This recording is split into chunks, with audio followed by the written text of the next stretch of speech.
bom dia. Exatamente 8h15 da manhã. O dia nem começou, meu.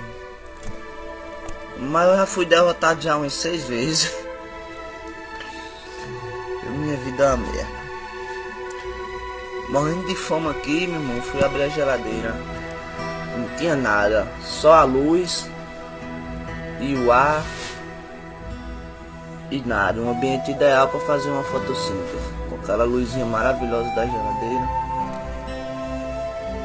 E a vontade de chorar é inevitável.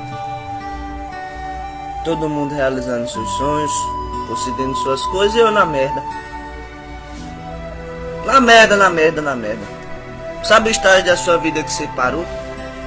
Que você não faz mais nada, nem vai pra frente nem pra trás. Que nem merda você consegue fazer mais, que você estacionou na sua vida de uma forma, meu filho. Se existe uma definição maior pra merda, o nome é João Paulo. É um adjetivo, substantivo, um nome próprio, é tudo. João Paulo.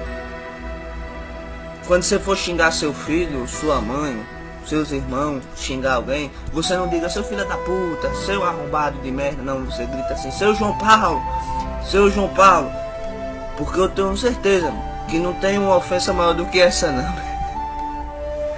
A vontade de rir é grande, mas a de chorar é maior. Meu Deus, o que foi que eu fiz com minha vida, Jesus? Eu tô chorando. Cara, eu sou um merda, meu irmão.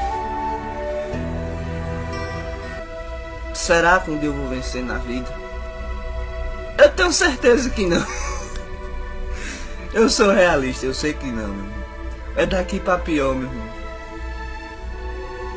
Cara, eu vou desligar que eu tô com vontade de chorar, bicho. É triste, mas é a vida.